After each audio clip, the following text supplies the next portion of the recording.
춥다.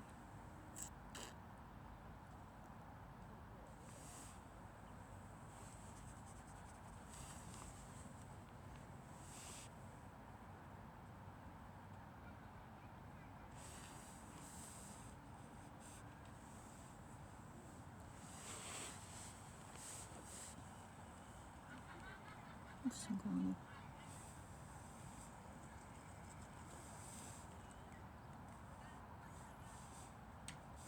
화현 강변공원. 도시락 사갖고 왔지롱. 어제는 캠핑 도구 가지고 왔다가 완전 실패.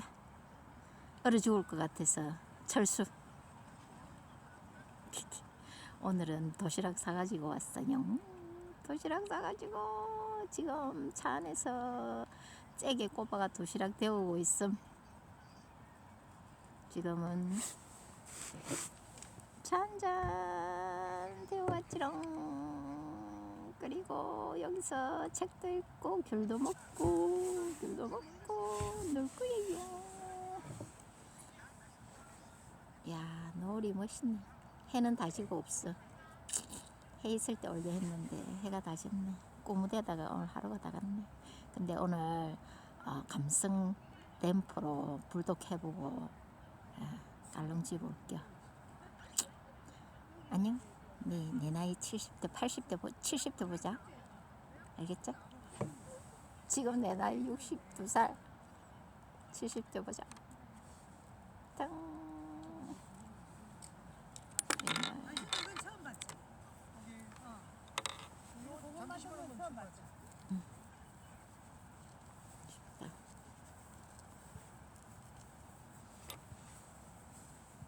손이 시려갖고 손이 시려갖고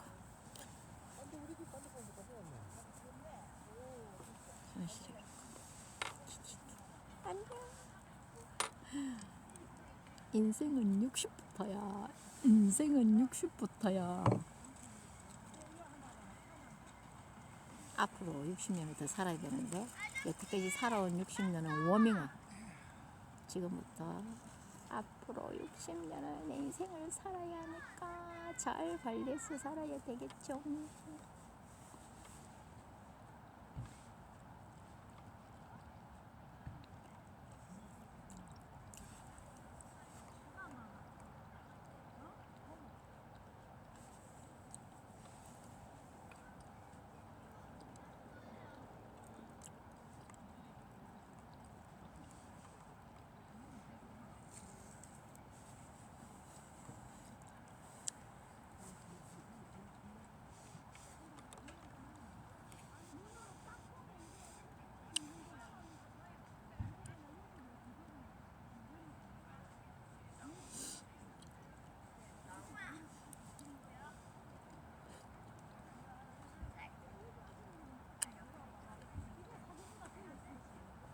다스려주고 취기를 심하게 하지 않으며 추위를 덜어줄 뿐더러 일하기 좋게 기분을 푹 돋우며 의사소통을 원활하게 해준다는 것이다.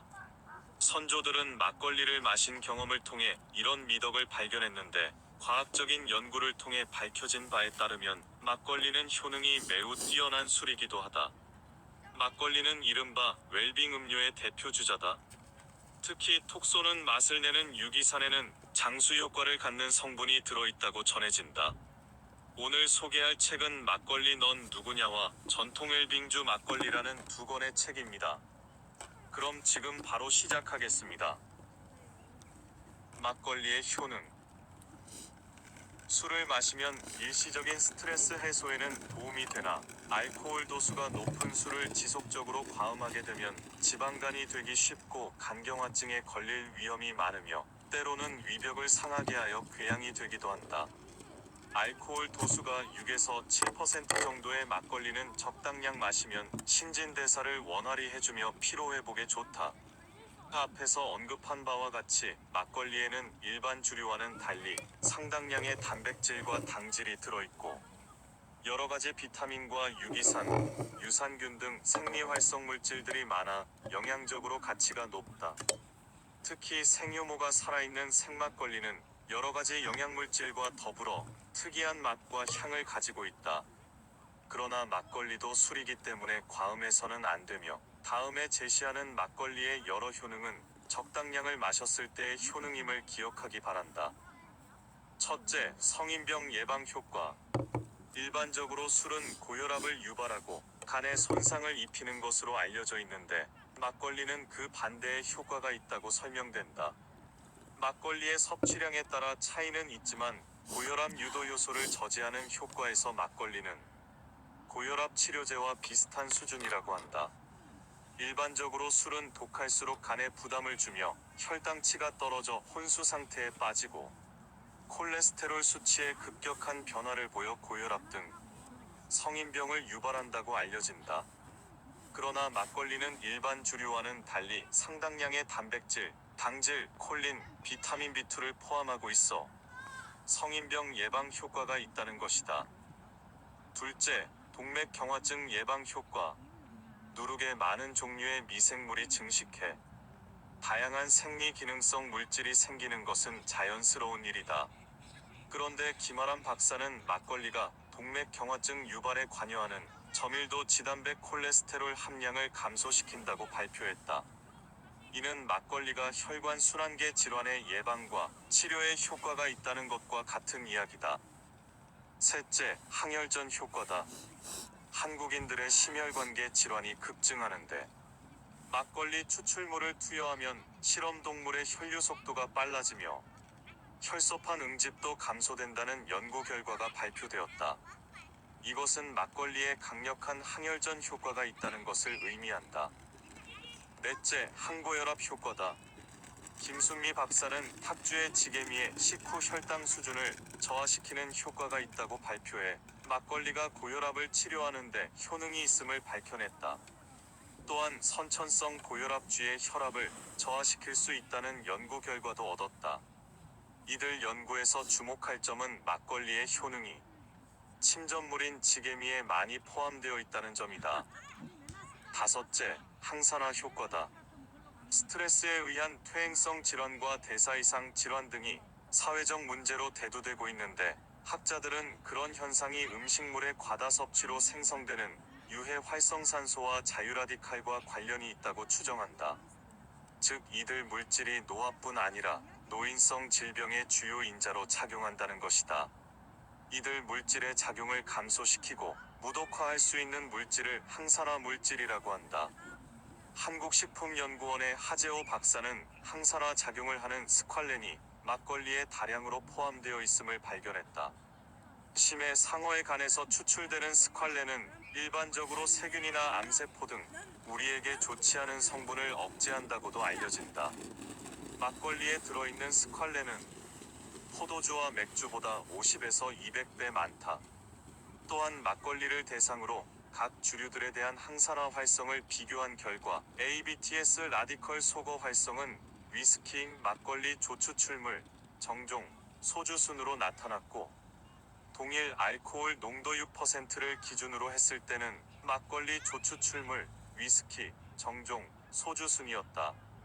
알코올 농도를 동일하게 섭취했을 때 다른 주류보다 막걸리의 항산화 효과가 높음을 시사하는 것이라 볼 수 있다. 여섯째, 항암 효과.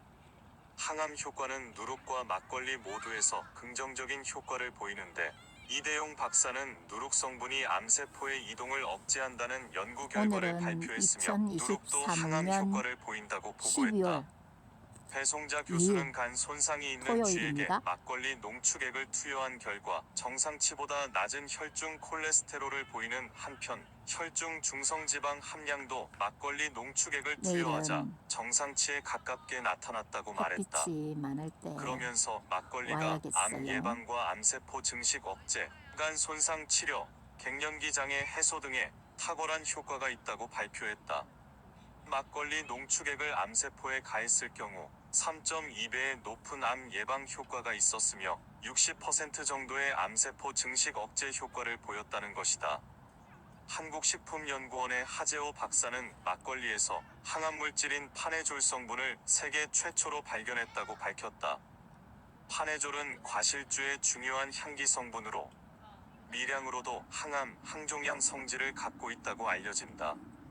특히 막걸리의 판해졸 성분은 포도주나 맥주보다 10에서 25배 많은 150에서 500ppb에 이른다.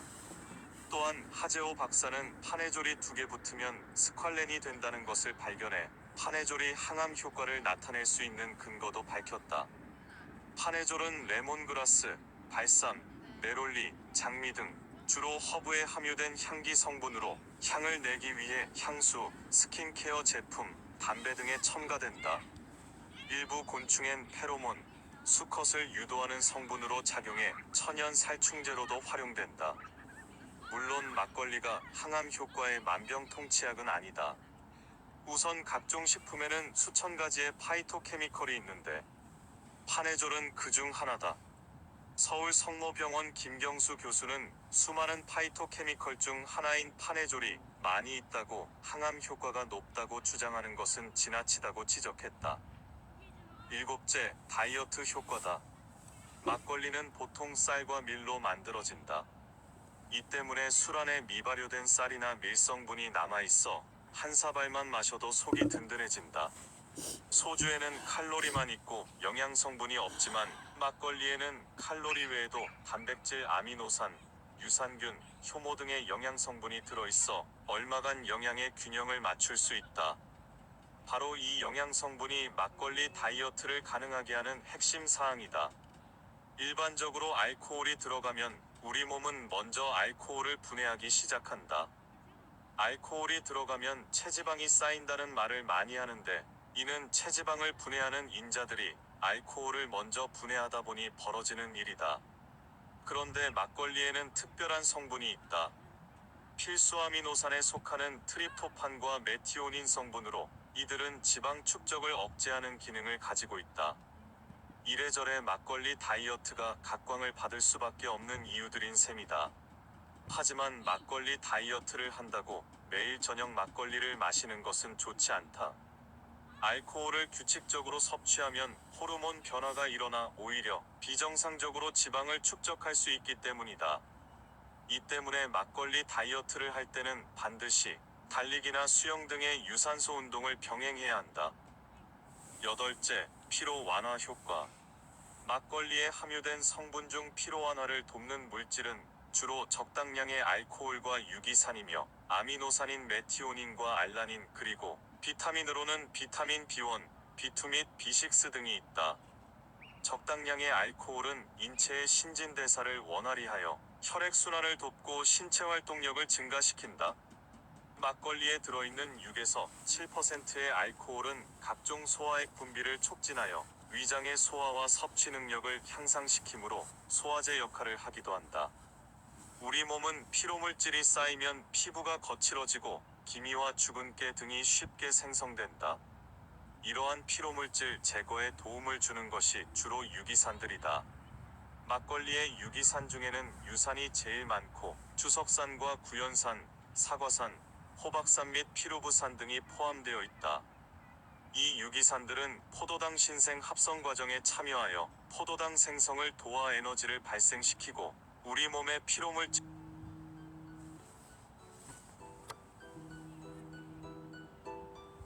쌓이지 않게 하며 혈액순환과 신진대사를 왕성하게 하는 역할을 한다. 막걸리에는 간에 쌓이는 과잉의 지방 축적을 억제하고 해독 작용을 하며 간 기능 활성을 돕는 메티오닌이 들어있다. 이 필수 아미노산은 강력한 항산화제로 노화도 방지한다.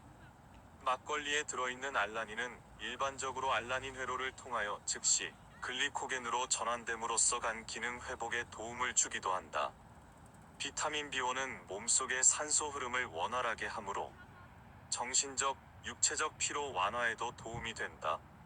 체내 대사 과정에서 일어나는 산화환원 반응에 중요한 조효소로 작용하는 비타민 B2는 비타민 C와 마찬가지로 활성산소를 제거하며 지방산의 산화에도 관여한다. 또 지방을 에너지로 바꾸거나 간의 해독 작용을 돕고 간의 활력을 증진시키는 작용을 한다. 비타민 B6는 체내에서 여러 가지 효소의 활성을 돕는다. 신경전달 물질의 합성에 관여하여 불안감과 우울증을 감소시켜주며 정신적 스트레스를 완화시켜준다. 중추신경계를 활성화시키고 뇌에서 근육까지 연결되는 통로를 자극하여 근육의 피로를 푸는 데에도 매우 효과적이다. 아홉째, 피부 재생과 미백 효과.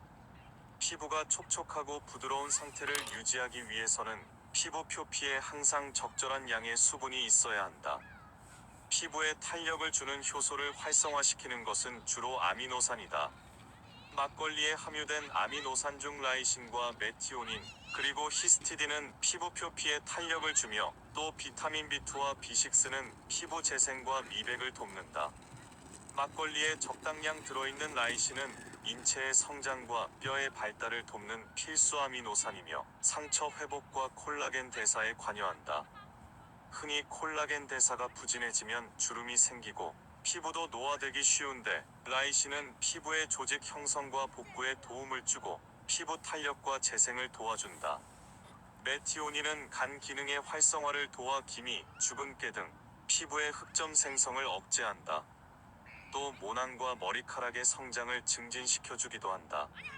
간 기능 활성화로 피부의 착색과 노화를 방지함으로써 여성의 피부 미용에도 큰 도움을 준다. 유아 성장에 필요한 필수 아미노산의 하나인 히스티딘은 막걸리의 구성 아미노산으로서 몸의 균형을 조절하고 피부에 영양을 공급하여 탄력성을 증가시킨다. 또한 청각신경세포 형성에도 관여하는 아미노산이다. 비타민 B6는 아미노산의 신진대사를 돕고 항피부염 작용을 하는 비타민으로 알레르기나 아토피 등의 피부염 예방에 중요한 비타민이다.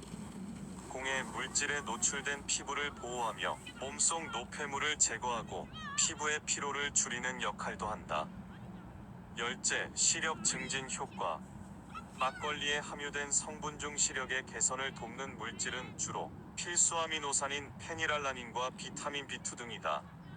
페니랄라닌은 신경화학 물질 생성에 중요한 역할을 하는 필수 아미노산으로 신경세포와 뇌 사이에서 신호를 전달하는 화학물질인 노르에피네프린의 생성을 도와 기분을 개선하고 통증을 완화시켜준다.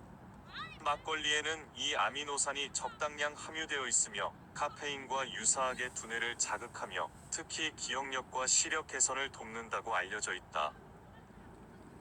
막걸리 잘 마시는 법. 막걸리는 다른 술에 비해 단백질, 유기산 및 비타민 등의 영양 성분이 풍부하여 예부터 농부들의 허기진 배를 채우던 음식의 하나였다. 농사철에 잠시 일손을 멈추고 막걸리 한 사발을 들이키면 갈증 해소는 물론 시장기를 면하게 하며 포만감을 느끼게 한다 하였다. 농부가 식사 대신 막걸리를 마시고도 장수하였다는 옛 기록에서도 막걸리의 영양과 그 기능성을 확인할 수 있다. 이 같은 우리의 전통술 막걸리를 멋스럽게 잘 마시려면 다음의 방법을 권하고 싶다. 1. 막걸리는 사발로 마신다. 막걸리를 마실 때는 격식을 갖춘 술잔이 아니라 큼직하고도 흙으로 빚은 둔탁한 사발이 어울린다. 예전에는 막걸리를 사발 단위로 값을 정하여 팔았으며 이를 사발 막걸리라 하고 이 술집을 사발 막걸리집이라 하였다. 사발은 흙으로 빚은 그릇으로 이 그릇으로 막걸리를 마시면 그릇의 작은 구멍을 통해 막걸리가 숨을 쉬고 있음을 느낄 수 있다. 이 막걸리는 반드시 흔들어 마신다. 막걸리는 일정 시간 동안 가만히 두면 가라앉는다. 이와 같이 가라앉은 막걸리의 부유물 속에는 재료로 사용한 곡류의 영양 성분과 발효되면서 생긴 여러 가지 생리 활성 물질이 많으므로 막걸리는 반드시 흔들어서 마셔야 한다. 3. 제조일 후 하루나 이틀 정도 냉장 보관한 막걸리가 제일 맛있다. 맛있는 막걸리를 마시려면 주조 공장에서 출시된 채로 냉장 보관하고 제조일보다 하루나 이틀 후에 마시는 것이 좋다. 이는 막걸리 제조의 마지막 단계에서 원액의 도수를 희석시키기 위해 물을 가하고 포장이 끝난 후에도 효모에 의한 발효가 계속되기 때문이다. 따라서 이를 알코올로 숙성시키는 데는 하루 이상의 시간이 필요하다. 막걸리에 함유된 영양 성분. 막걸리의 발효 과정에서 누룩에 붙어있던 미생물은 점차 성장하면서 효소를 생산한다. 이때 생산된 효소의 작용에 의해 원료 성분은 점차로 분해되며 효모에 의해서도 발효가 진행되므로 막걸리에는 각종 아미노산, 유기산, 식이섬유소, 비타민 및 무기질 등 다양한 영양 성분들이 존재한다. 단백질과 아미노산. 막걸리를 구성하는 필수 아미노산 중 특히 페닐알라닌은 기분을 개선하고 통증을 줄여주며 카페인과 유사하게 두뇌를 자극하는 작용을 가진 중요한 아미노산이다. 류신과 발리는 근육의 구성 물질로서 피로회복과 활력 증진, 수술 후의 신체 회복을 도우며 라이신은 성장 호르몬에 관여하고 골다공증 등의 증상을 개선한다. 이와 같이 막걸리에는 제조 원료, 처리 방법, 숙성 온도, 숙성 기간 및 단백질 분해 효소의 활성과 아미노산의 생합성에 관여하는 미생물의 종류 등에 따라 그 함량에 약간의 차이는 있겠으나 일반적으로 막걸리에는 약 1.5에서 1.9%의 단백질이 들어있다. 우유의 단백질이 약 3% 함유되어 있음을 비교해보면 막걸리에도 꽤 높은 함량의 단백질을 함유하고 있음을 알 수 있다. 풍부한 유산균과 살아있는 효모. 생막걸리에는 효모와 유산균이 살아있다. 효모는 그 자체가 양질의 단백질과 식이섬유소와 미네랄로 구성되어 있고 필수 영양소인 비타민과 그 밖에 유효한 밀양인자가 풍부하게 함유되어 있다. 이런 특성 때문에 요즘은 효모 추출물로 건강식품이나 환자식을 만들기도 한다. 실험용 배지, 미생물의 밥을 만들 때도 효모 추출물을 영양제 삼아 넣어준다. 일반적으로 영양제에서 나는 독특한 냄새는 효모 냄새라고 생각하면 된다. 술지개미에는 살아있는 효모뿐 아니라 활동이 정지된 효모들도 많이 들어있다. 당연히 영양이 풍부한 이 성분들을 섭취하기 위해서는 술지개미를 잘 흔들어서 마셔야 한다. 막걸리를 마실 때 지개미까지 흔들어서 마시는 게 좋은가, 아니면 맑은 윗부분만 마시는 게 좋은가 하고 질문하는 사람들이 종종 있다. 이들을 위한 나의 답변은 지개미의 함량에 따라 막걸리의 맛이 달라지기 때문에 이를 차별화해서 즐겨보라는 것이다. 막걸리 2병을 마실 때 첫 병의 절반쯤은 조심스럽게 윗부분만 따라 마시고 나머지 절반은 흔들어서 마신다. 둘째 병은 통째로 잘 흔들어서 마신다. 그러면 맑은 술, 진한 술, 탁한 술 등 세 종류의 맛을 즐길 수가 있다. 지개미가 많은 술일수록 맛이 진하고 영양가가 많으며 지개미가 적은 술일수록 가볍고 싱겁지만 깔끔하다. 생막걸리에 풍부하게 들어있는 유산균이야말로 막걸리만이 가지고 있는 아주 큰 매력이다. 소주 같은 증류주나 살균 유통되는 청주, 와인에서는 기대할 수 없는 성분이다. 유산균의 숫자는 막걸리 제품에 따라 편차는 있지만 요구르트에 들어있는 유산균과 엇비슷하거나 많게는 10배, 적게는 10분의 1배 정도의 유산균이 살아있다. 구체적으로 생막걸리 100ml에 유산균이 1억에서 100억 마리가 들어있다. 유산균은 위장에 들어가면 위산 때문에 대부분 죽지만 덜어 소장까지 살아서 이동하는 것들이 있다. 이는 막걸리를 벌컥벌컥 마시는 습관 때문에 막걸리의 유산균이 한꺼번에 위장 속으로 밀려 들어가면서 일부가 소장까지 살아남는 경우이다. 유산균이 장 속으로 들어가서 자라게 되면 장내의 수소이온 농도가 떨어져 잡균의 번식을 막아준다. 비타민. 필자가 확인한 바에 의하면 막걸리 속에 함유된 비타민은 주로 수용성 비타민인 B군과 비타민 C였다. 비타민 B군에는 B1, B2, B6, 니아신, 엽산 등이 들어있다. 비타민 B1은 당질산화의 중요 효소로서 신체에 활력을 주는 비타민이며 비타민 B2는 체내 산화 환원 반응에 관계하는 조효소로서 건강한 피부 조직 유지에도 관여한다. 또 비타민 B6는 빈혈 예방과 식욕을 돋우는 비타민이다. 그 외 막걸리에는 혈중 콜레스테롤 수치를 저하시키는 니아신이 들어있었으며 엽산을 함유하고 있었다. 엽산은 시금치 등 녹색 잎채소에 함유되어 있는 영양소로 결핍 시에는 빈혈이나 혈소판 감소를 일으킨다. 막걸리에는 아미노산 대사와 면역에 관여하는 비타민C도 적당량 들어있었다. 비타민C는 뼈와 연골을 형성하고 칼슘의 흡수를 돕는 콜라겐을 합성하며 피로 회복에도 관여한다. 비타민C는 활성산소를 없애주는 대표적 항산화제이기도 하다. 식이섬유소. 필자는 막걸리의 식이섬유소가 막걸리의 건조 중량 100g당 약 0.7g 정도 들어있음을 확인하였으면 이 수치는 일반 과일과 비교하여 보면 간 및 배에 들어있는 식이섬유소와 비슷하다. 오늘 준비한 내용은 여기까지입니다. 영상이 도움되셨다면 구독, 좋아요 부탁드립니다. 막걸리는 5대 미덕을 지녔다고 알려진다. 허기를 다스려주고 취기를 심하게 하지 않으며 추위를 덜어줄 뿐더러 일하기 좋게 기분을 푹 돋우며 의사소통을 원활하게 해준다는 것이다. 선조들은 막걸리를 마신 경험을 통해 이런 미덕을 발견했는데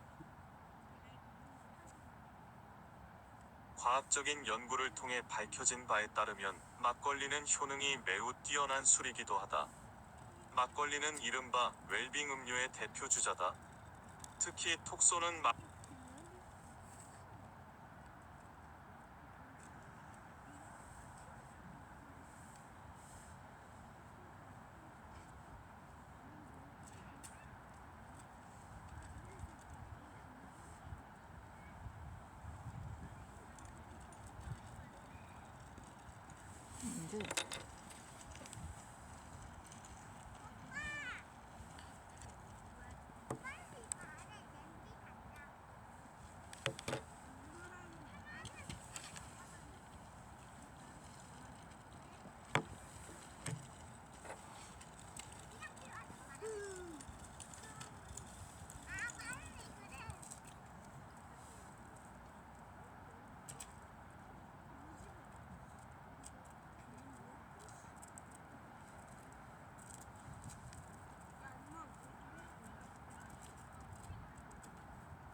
안녕하세요. 발효공방입니다.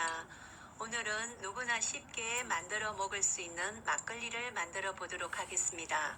나도 수제 막걸리를 한번 만들어 먹고 싶은데 밥도 고두밥을 쪄야 한다고 하고 물량은 또 어떻게 맞춰야 되는지도 모르겠고 어려워서 못하겠어 하십니다.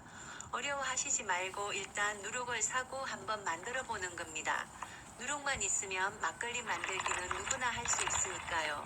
누룩은 인터넷에 검색하면 많이 나오는데 어떤 것을 사용하셔도 좋습니다. 이렇게 한번 만들어 드시고 자신감이 생기면 좀 더 깊이 배우면 될 것입니다. 전통주를 빚을 때 필요한 재료는 쌀과 물, 누룩밖에는 없습니다. 저는 찹쌀을 사용했는데 맵쌀을 써도 괜찮습니다. 누룩은 보통 쌀 양의 10분의 1 정도 하면 되는데 이번에는 쉽게 하는 막걸리라 치대지 않을 거라서 누룩의 양을 좀 더 해주었습니다. 쌀은 밥을 할 때처럼 박박 문지르지 말고 설렁설렁 쌀알이 깨지지 않게 맑은 물이 나올 때까지 씻어서 1시간 이상 불려줍니다.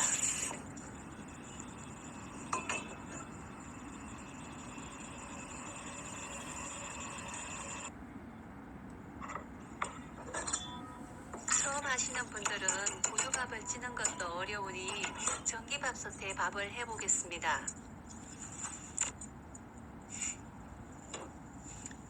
찹쌀을 불렸기 때문에 물은 쌀과 동일선에 오도록 해줍니다.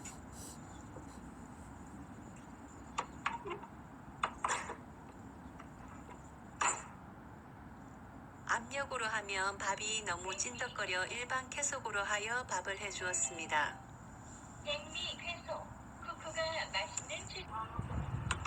찜솥에 찐 것보다는 못하지만 고두밥이 고슬고슬하게 아주 잘 쪄졌습니다.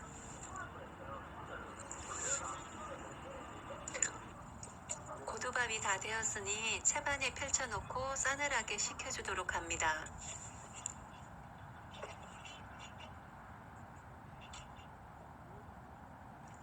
고두밥이 쫀득쫀득하게 아주 잘 식었습니다. 완전히 식었으면 큰 그릇에 담아서 물을 붓고 밥알을 풀어주도록 합니다.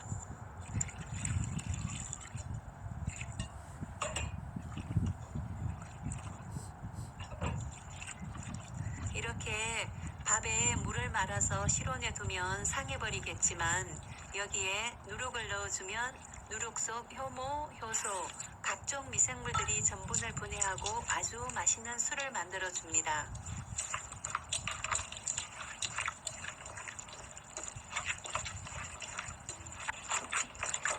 좀 더 안정적으로 발효를 하기 위해서 칠해서 당화를 시켜 미생물들이 먹기 좋게 해주면 좋겠지만 힘들다면 굳이 안 하셔도 됩니다.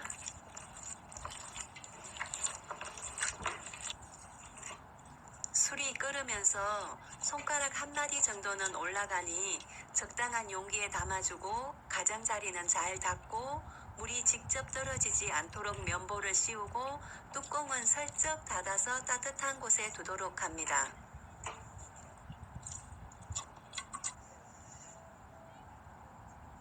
20도 정도만 돼도 발효는 되지만 초기 발효 시간이 많이 걸리니 적정 온도를 24도에서 25도 정도로 해주면 좋습니다. 바닥은 미지근하게 하고 보쌈을 해서 이틀 동안 발효를 해주도록 합니다.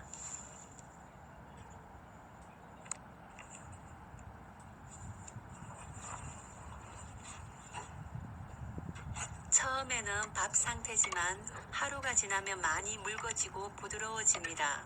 치대지 않고 술을 안 쳤기 때문에 효모가 정식할 수 있도록 한번 저어주도록 합니다.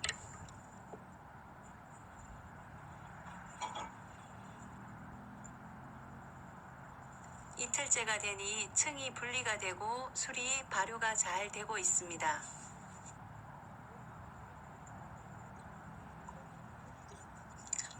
지금 품온이 몇 도인지 한번 재어보도록 하겠습니다. 외부 온도랑 거의 10도 정도의 차이가 납니다. 이틀째도 한번 저어주도록 하겠습니다. 이제부터는 효모수가 많아졌으니 저어주지 않아도 됩니다. 알코올을 생성할 수 있도록 뚜껑을 덮어주고 보온을 하지 않고 실온에 두어도 발효가 잘 됩니다.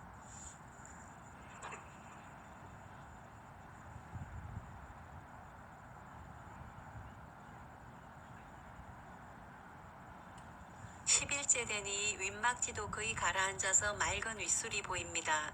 걸러서 마셔도 되고 좀 더 향기롭고 맛있는 술을 마시려면 저온에서 후숙하면 향기 성분이 생성됩니다. 이때 걸러서 냉장 숙성하면 탄산이 발생하고 있기 때문에 상큼한 탄산 막걸리가 됩니다.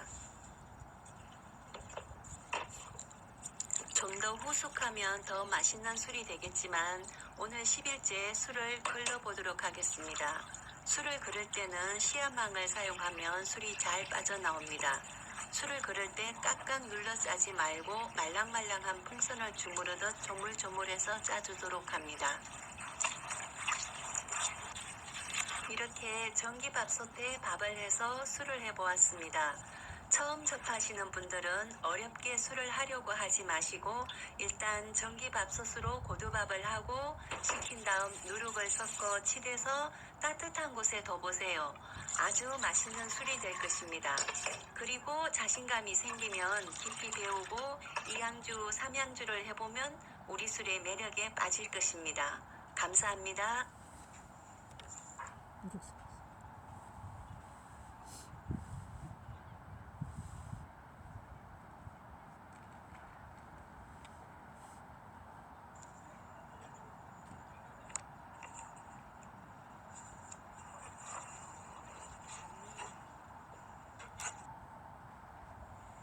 저희 부부는 막걸리를 한 번 만들고 난 이후에는 사 마시는 막걸리는 못 마시겠더라고요. 맛에 엄청난 차이가 나고 무엇보다 수제 막걸리를 많이 마셔도 머리가 아프지 않아서 정말 좋아요. 쌀 1kg를 준비해줘요. 찹쌀 1kg도 준비를 해주세요. 쌀 1kg랑 찹쌀 1kg를 준비를 했는데 쌀 2kg로 준비를 해도 무관하고 혹은 찹쌀 2kg로 준비를 해도 괜찮아요. 쌀과 찹쌀 1kg씩 열심히 물에 씻어서 헹궈줘요.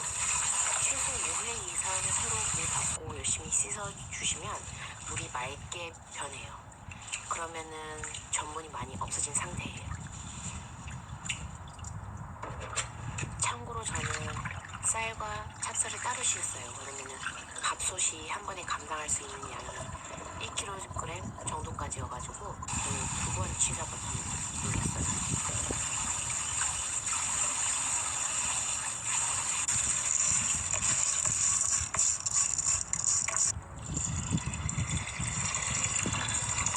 고두밥을 만드는 것이 목표이기 때문에 물은 쌀을 덮고 새끼 손톱만큼만 더 넣어주세요.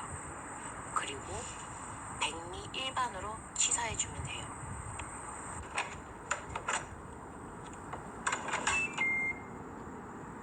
백미 찰진밥, 백미 찰진밥. 흔히 맛있는 취사를 종이 호일 쫙 깔아주고 그 위에 고두밥을 올려주세요. 완전히 차갑게 식히지 말고 살짝 따뜻한 정도까지 식혀줘야지 이스트가 발효하기 딱 좋은 온도가 만들어져요. 이스트는 참고로 참 예민한 아이예요. 물이 조금이라도 뜨끈하면 바로 죽기 때문에 뜨끈이 아닌 따뜻한 온도일 때 꼭 넣어주세요. 이번에는 쌀 1kg를 씻어서 또 고두밥을 만들어서 식혀주시면 돼요.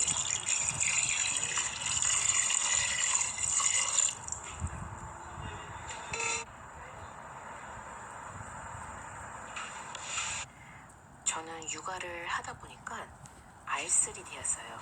일명 알코올 쓰레기. 그래서 비싼 고량주를 한 모금 마셔도 숙취로 고통스러워 하는데 신기하게도 직접 담근 막걸리는 마시고 숙취가 전혀 없었어요. 그래서 소주파였는데 이제는 막걸리파가 되었어요.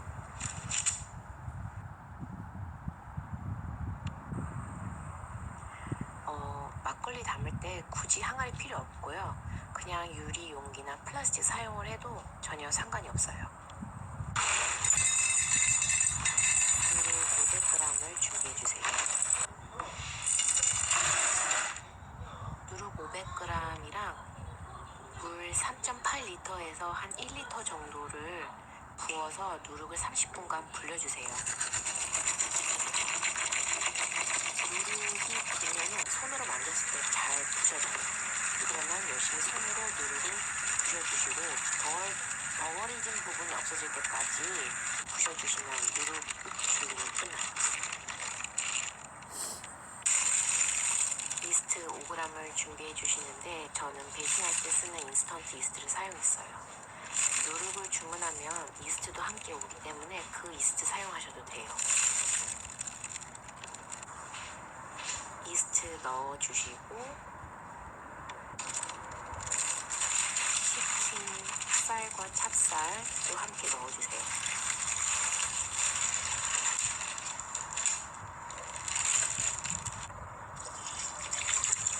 (3.8리터에서) 아까 누룩 불릴 때 1리터 쓰신 거 제외하고 나머지 다 넣어주세요.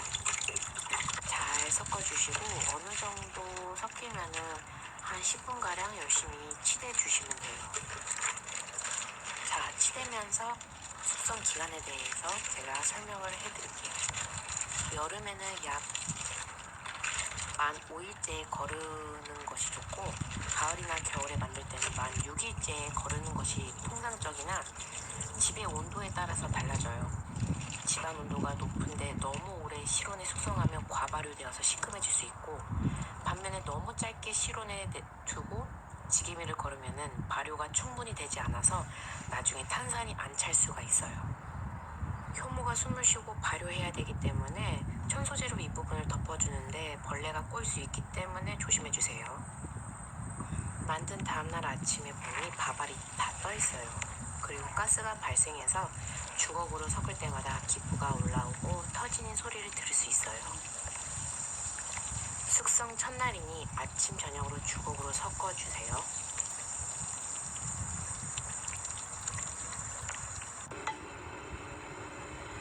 둘째 날도 아침 저녁으로 잘 섞어주세요. 집안에 술이는 향기가 진동을 해요. 정말 좋아요.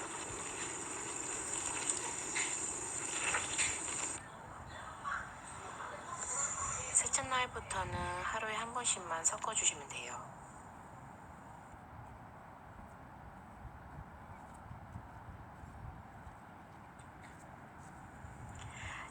넷째 날부터는 조금씩 맛봐주세요. 달달한 맛이 날 거예요. 참고로 외관상 봤을 때 밥알은 모두 가라앉고 위에 아무것도 떠있지 않고 맑은 물만 있어야지 발효가 잘 된 거예요. 5일째는 약간 과도기적인 맛이 날 거예요. 시큼하지만 않으면 괜찮은 거예요. 만든 지 만 6일에 걸러주었어요. 선선한 날씨 10월 중순에 만들어서 만 6일 만에 걸렀지만 여름에 만드시는 분들은 만 5일에 거르는 것을 추천드려요. 예전에 여름에 만 6일째 걸은 적이 있는데 좀 시큼한 맛이 났던 슬픈 기억이 있어요. 걸은 막걸리를 담을 큰 통을 준비하고 물 3.6리터도 준비해 주세요. 아울러 길고 큰 배주머니도 준비해서 시원에 발효시킨 막걸리를 배주머니에 넣고 물도 조금씩 따라서 주물주물 해주세요. 그 다음에 또 따라서 주물주물 하고 이렇게 15분가량 주물주물 하고 나면 지게미를 거르는 작업을 완료할 수 있습니다.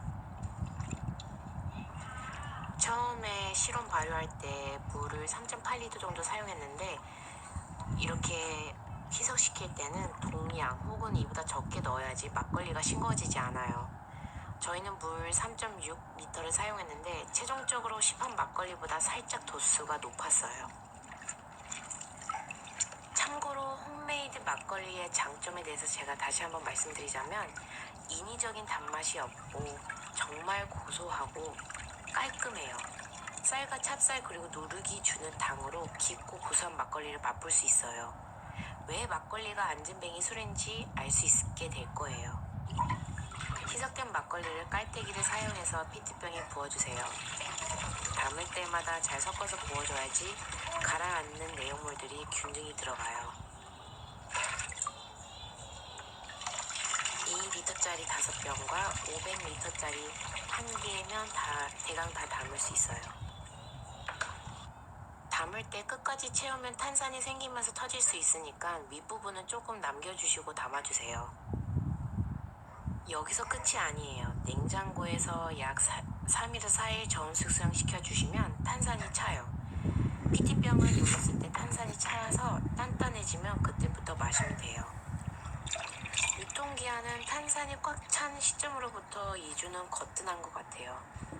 꼭 한번 수제 막걸리 만들어 보세요.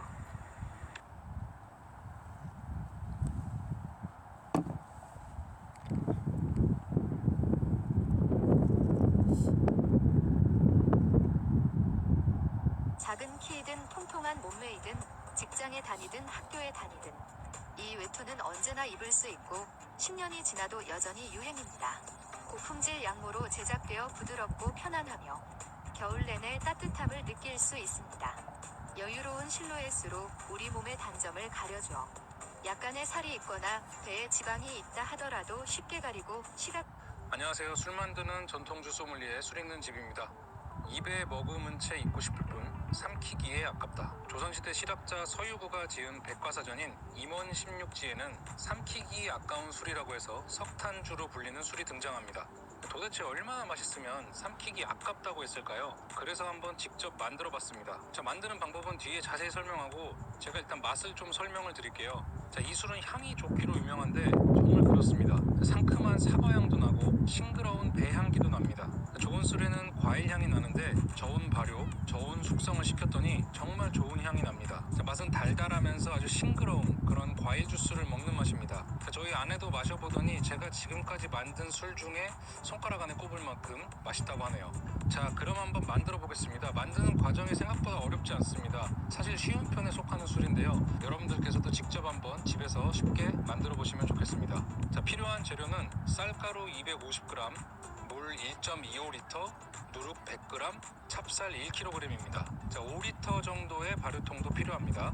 먼저 밑술을 만들어 줍니다. 밑술에는 쌀가루 250g, 물 1.25리터, 누룩 100g 필요합니다. 자, 쌀가루 250g은 약 400ml 정도 됩니다. 자, 물 1.25리터를 팔팔 끓여서 쌀가루를 넣어서 잘 풀어줍니다. 쌀가루가 바닥에 붙어서 타지 않도록 계속해서 저어줍니다. 쌀가루가 뭉친 것을 풀어줘야 하는데 이런 블렌더를 사용하시면 시간을 절약하실 수 있습니다. 블렌더가 없으시면 그냥 계속 저어주시면 됩니다. 자, 죽이 다 되었으면 25도 정도로 식혀줍니다. 그동안에 발효통 소독을 하겠습니다. 발효통이 제대로 소독되지 않으면 술은 쉽게 상해버립니다. 그러니까 발효통 소독은 반드시 해주셔야 합니다. 저처럼 내열 유리를 사용하시면 가장 확실하게 소독을 하실 수 있습니다. 자, 발효병을 잘 씻어서 물기를 제거한 후에 이렇게 냄비 위에 올려줍니다. 자, 병 바닥이 뜨거울 때까지 소독해주면 됩니다. 자, 만약에 내열 유리가 없으신 분들은 약국에서 에탄올을 구입하셔서 에탄올로 소독해주시면 됩니다. 자, 이제 식은 죽과 누룩을 잘 섞어줍니다. 5분에서 10분간 골고루 잘 섞어주세요. 그리고 발효통에 앉혀줍니다. 우리는 이걸 밑술이라고 합니다. 자, 밑바탕이 되는 술이라는 뜻입니다. 발효통 주변을 잘 정리해줍니다. 바닥에 열기나 냉기가 직접 닿지 않도록 책을 한 권 받쳐주면 좋습니다. 실내 온도 25도 미만에서 24시간 동안 발효시킵니다. 밑술을 안 치고 12시간 후에 한번 저어주면 좋습니다. 물기가 좀 많아졌습니다. 원래도 물기가 많았는데 약간 죽에 그런 점성이 있었는데 지금은 아예 거의 물 같습니다. 쌀에서 오는 고소한 향과 누룩의 약간 지푸라기 같은 누룩향이, 이번에 제가 사용한 이 진주곡자 누룩이 약간 흙향이 조금 납니다. 누룩도 그 해에 어떻게 만들었느냐에 따라 향이 조금씩 다른데 이번 누룩은 약간의 지푸라기 향이 있는 게 특징입니다. 술을 저어줄 때 사용하는 도구도 알코올로 깨끗하게 소독 후에 저어줍니다. 자, 24시간 뒤 모습입니다.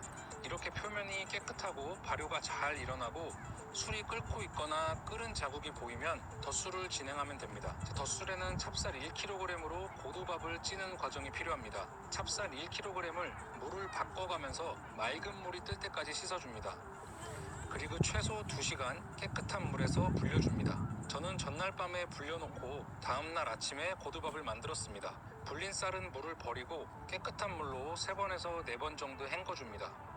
그리고 채반에 받쳐 30분 정도 물을 빼줍니다. 자, 냄비에 찜기를 놓고 젖은 면보를 깔아줍니다. 쌀을 올리고 중불로 가열합니다. 자, 냄비에서 김이 나기 시작하면 그때부터 40분에서 1시간 정도 찌고 20분간 뜸을 들입니다. 이제 고두밥을 25도 정도로 식혀줘야 합니다. 저처럼 밑에 공간을 띄워주기 위해 받침대를 쓰고 그 위에 넓은 발을 펼쳐서 사용하셔도 되고, 이런 게 없으신 분들은 쟁반에 놓고 식히셔도 됩니다. 이때 신경 쓸 점은 빠르게 식혀줘야 된다는 겁니다. 자, 밥이 열기에 의해서 수분이 생기지 않도록 빠르게 뒤집어주면서 식혀줍니다. 자, 고두밥이 다 식었으면 밑술과 잘 섞어줍니다. 자, 밥알이 깨지지 않도록 주의하면서 뭉친 것 없이 잘 풀어줍니다. 밥알이 뭉쳐있으면 술이 쉬어지니까 잘 풀어지도록 신경 써서 20분 정도 잘 섞어줍니다. 이때 손을 반드시 깨끗이 씻어야 합니다. 자, 본인이 수술장에 들어가는 의사라고 생각하시고 정말 깨끗하게 씻어주세요. 발효통 주변을 잘 닦고 25도 미만에서 맑은 술이 뜰 때까지 발효시킵니다. 자, 20에서 25도 사이에서 발효를 시키면 2주에서 3주 정도면 발효가 끝날 겁니다. 자, 뚜껑을 열지 말고 그대로 두시면 맛있는 술이 됩니다. 저는 처음 일주일 정도는 실내 온도 20에서 25도 사이에서 발효를 시켰고 그 후부터는 약 15도 부근에서 저온 발효를 진행했습니다. 약간 선선한 가을철에 이제 베란다에 놓고 발효를 시키면 저온 발효를 하실 수 있습니다. 거의 발효에 2달 정도 걸린 것 같습니다. 저온 발효를 하면 맛과 향이 더 깊고 풍부한 느낌입니다. 시간적 여유가 되시는 분들은 겨울철에 베란다 같은 곳에서 저온 발효를 해보시는 것을 추천드립니다. 자, 고두밥을 넣은 다음날 모습입니다.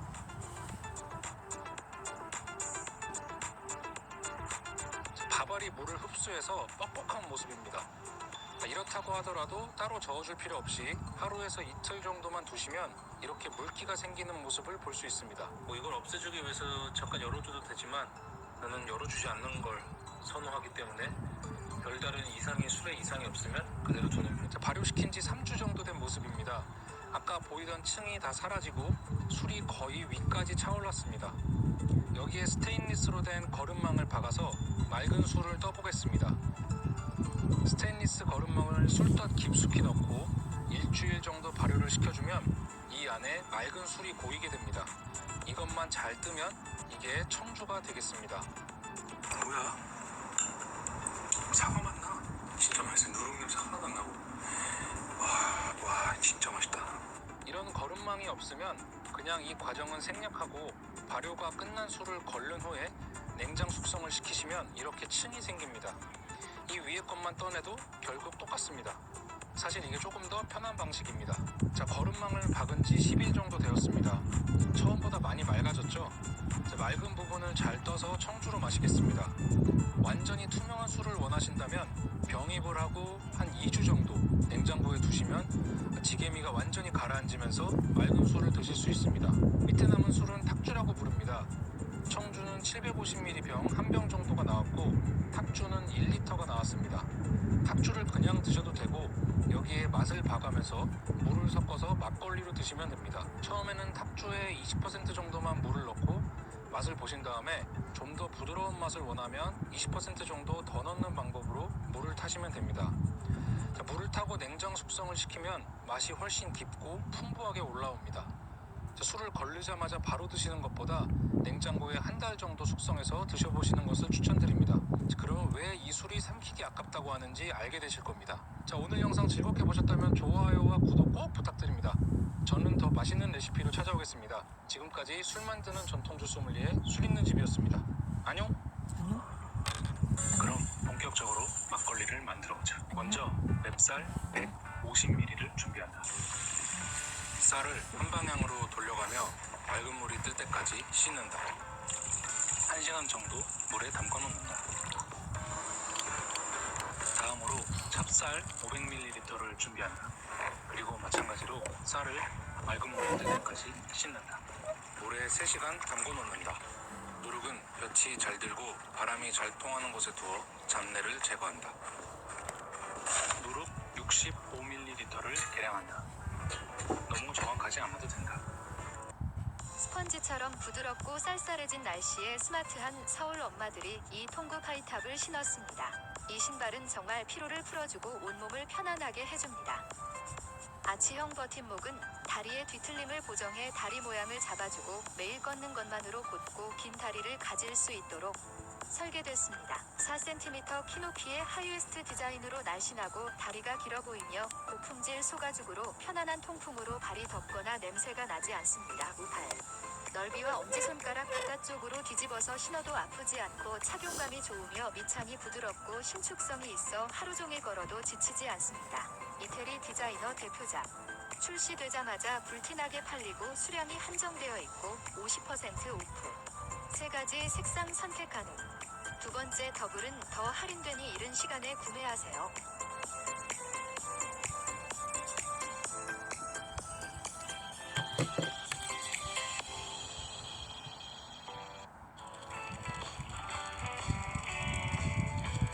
쌀을 불리는 동안 발효통을 소독시킨다.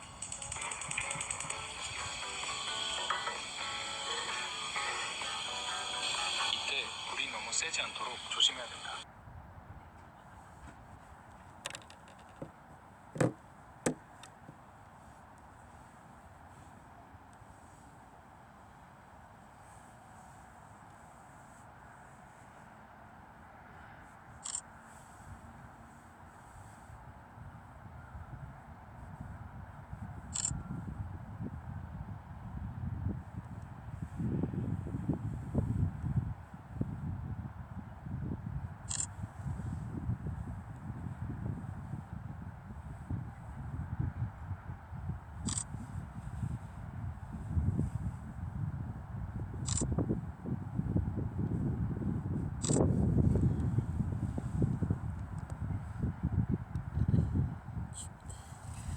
사방이 깜깜한 밤이에요.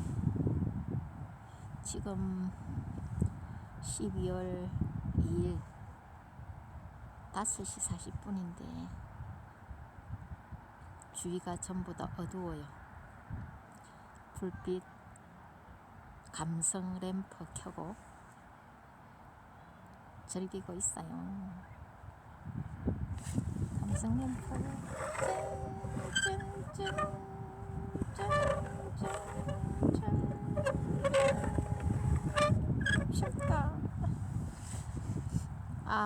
밥을 먹어야 되는데 배가 고프지 않지? 배가 고파야 밥을 먹을 건데. 도시락 먹을까요? 갑자기 배고프네. 도시락 먹읍시다. 도시락 밥 가지고 오겠습니다. 쭌쭌쭌.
끔찍이는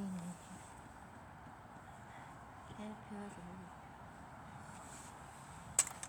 일사랑 인침을 자고 키키키키 무드등 하나 더 갖고 왔어요. 무드등 뭐야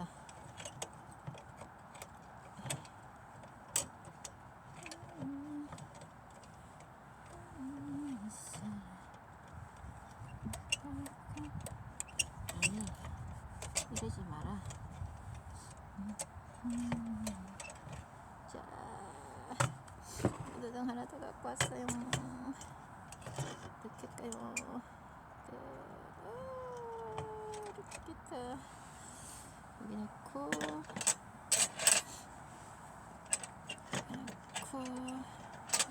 넣고 도시락을 먹겠습니다.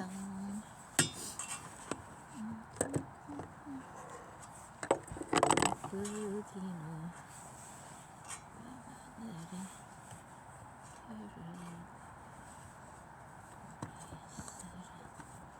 한심히 주고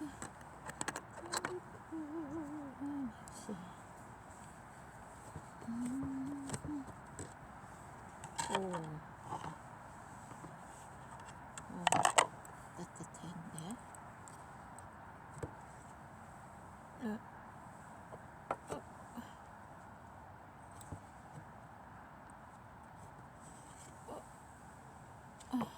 도시락. 와, 김난다. 고구마. 오, 고구마 뜨겁다. 어떡해. 고구마 뜨겁다.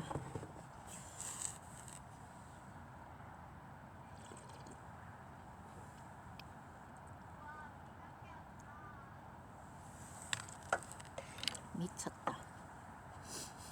짜봐 사람 죽겠네.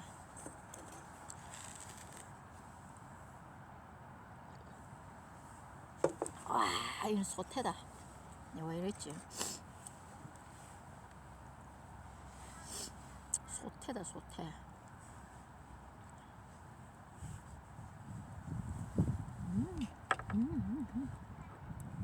사모님 사진 한번 찍고 오겠어.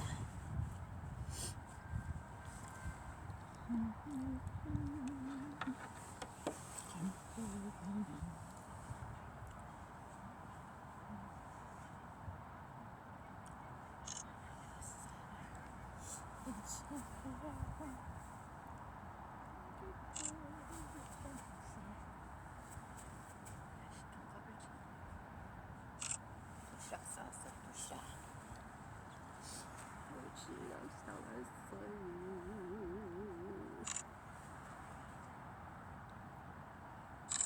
이렇게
병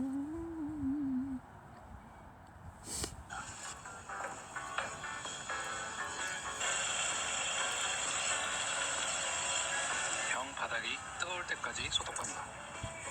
소독한 통은 물기를 잘 닦아준다. 1시간 동안 물에 불린 맵쌀은 물기를 잘 제거하고 10분간 건조시킨다. 그리고 가루를 낸다. 끓는 물 500ml를 준비한다. 너무 재밌다. 끓는 물을 쌀가루에 부어 범벅을 만든다. 이때 멍을 쥐는 곳이 없도록 골고루 잘 풀어줘야 된다.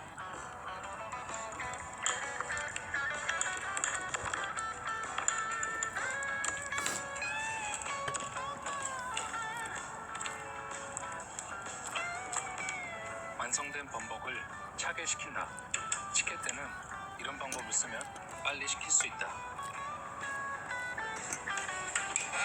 3시간 동안 불린 찹쌀을 다시 한번 헹궈낸다. 그 후에 물기를 잘 빼준다. 그리고 10분간 건조시킨다. 냄비에 충분한 물을 채운다. 찜기에 젖은 면보를 깐다. 그 위에 찹쌀을 골고루 잘 덮는다. 아우. 아우, 짜다. 짜다, 짜. 냄비에서 김이 나기 시작하면 40분간 찌고 20분간 뜸을 들인다. 고두밥을 하는 동안 식은 범벅에 누룩을 붓고 짜주리. 열심히 섞어준다. 정말 열심히 섞어준다. 시래기.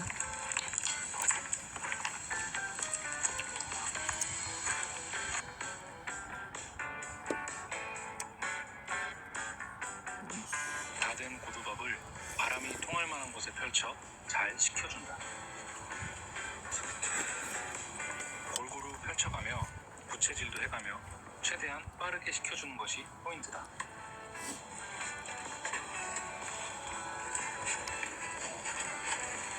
손등을 댔을 때 차가우면 된다. 저는 이 확대 스크린을 일찍 사지 않은 것을 정말 후회합니다. 예전에는 드라마를 보거나 핸드폰을 하면 너무 가까워서 시간이 지나면 눈이 매우 불편합니다. 이 확대 스크린이 있고 나서부터 놓고 당기면 작은 화면이 순식간에 5배로 확대되어 3D 블록버스터의 효과를 완벽하게 방출해요. 블루라이트 차단 미러로 고화질이고 눈을 보호해주며 휴대폰 방사선 차단도 가능합니다. 드라마나 인터넷 수업까지 모두 매우 편리합니다. 친구들이 어디서 샀냐고 물었습니다. 이것이 있으면 휴대폰으로 태블릿 PC의 느낌을 경험할 수 있습니다. 더 이상 작은 화면을 오래 봐서 어지럽고 눈이 상할 걱정이 없습니다. 제조사는 구매 후 마음에 들지 않거나 사용하기가 안 좋으면 무료 배송으로 환불해드리고 한 원의 비용도 들지 않게 할 것을 약속합니다. 관심 있으면 링크를 클릭해서 구매하세요.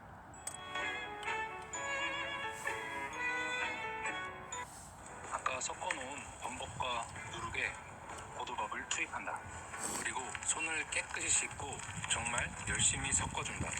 40분에서 50분간 열심히 섞어준다. 이 과정을 소홀히 하면 맛있는 술을 만들 수 없다. 처음에는 좀 빡빡하지만 갈수록 묽어지고 물이 많이 생긴다.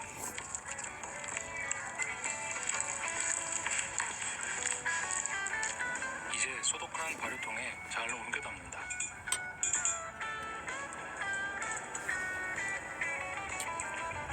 병 주변을 잘 닦아준다. 이 과정을 생략하면 술이 쉬어질 수 있다.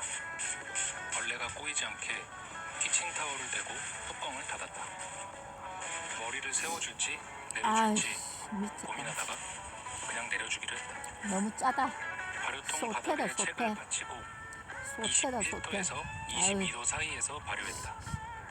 아유, 짠다, 우리 짜겠네. 이튿날 아침, 그날은 유독 일찍 눈이 떠졌다. 술독을 살피러 가니 술이 부풀어 넘쳐 있었다.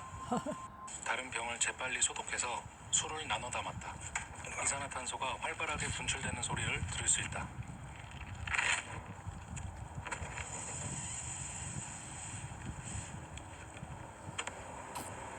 맛있겠다. 옮겨 담은 상태로 일주일간 뚜껑을 열지 않았다. 뚜껑을 계속 열면 술이 씌어질 수 있다. 뚜껑을 열지 않고 그대로 살펴보았다.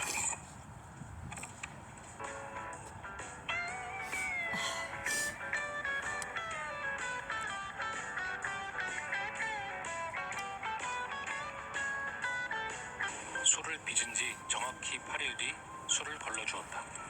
아직까지 기포가 터지는 소리를 들을 수 있다. 이때 술을 걸으면 청량한 술을 마실 수 있다.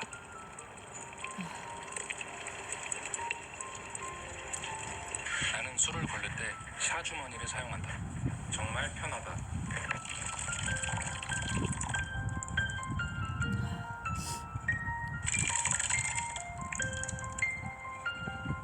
손을 깨끗이 씻고 잘 눌러서 짜준다.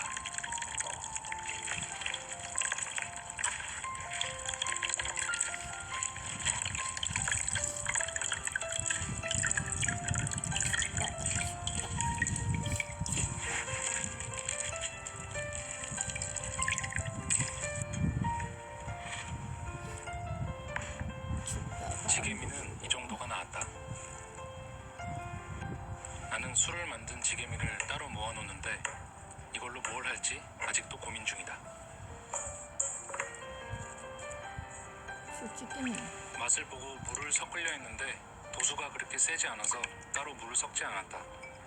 맛이 달고 상큼하고 청량했다.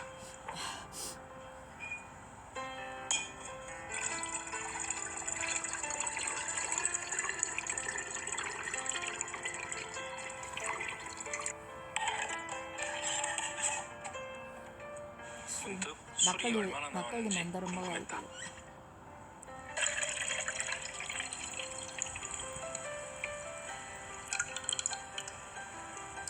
정확하게 900ml 정도 나왔다.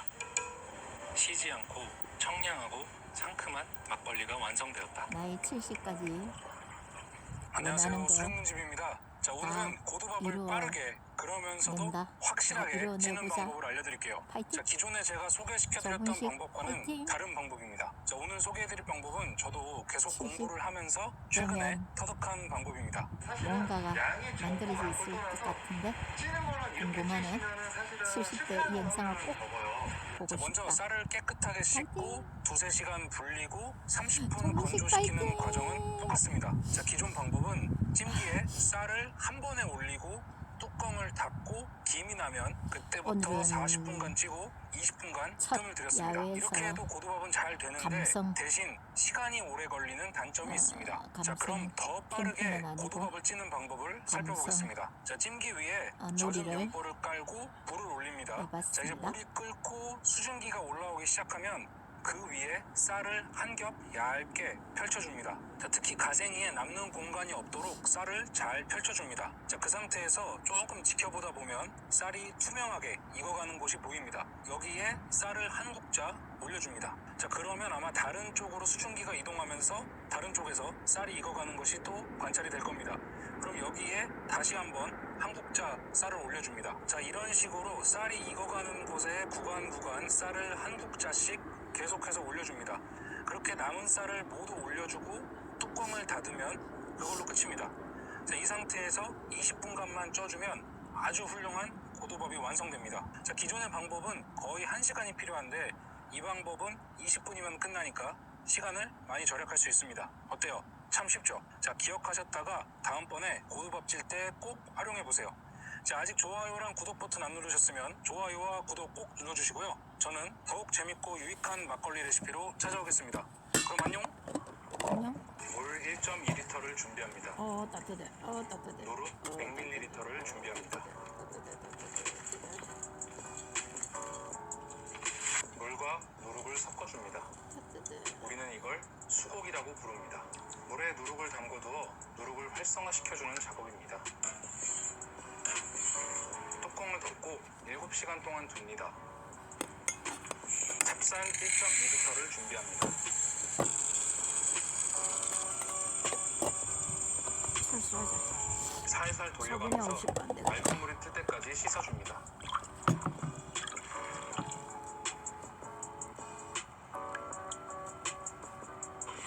빨간콩은 불려줍니다.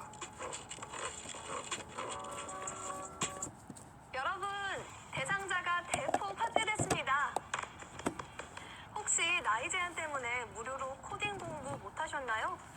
이제 만 75세 미만의 내일 배움 카드 발급이 가능한 전 국민 누구나 들으실 수 있습니다. 문과라도 왕초보라도 전혀 상관이 없습니다. 왕초보 코딩 교육 전문 스파르타 내일 배움단에서는 누구나 가능합니다. 코딩을 배우면 왜? 뭐가 좋냐고요? 여러분은 나만의 아이디어와 논리적인 사고를 통한 포트폴리오를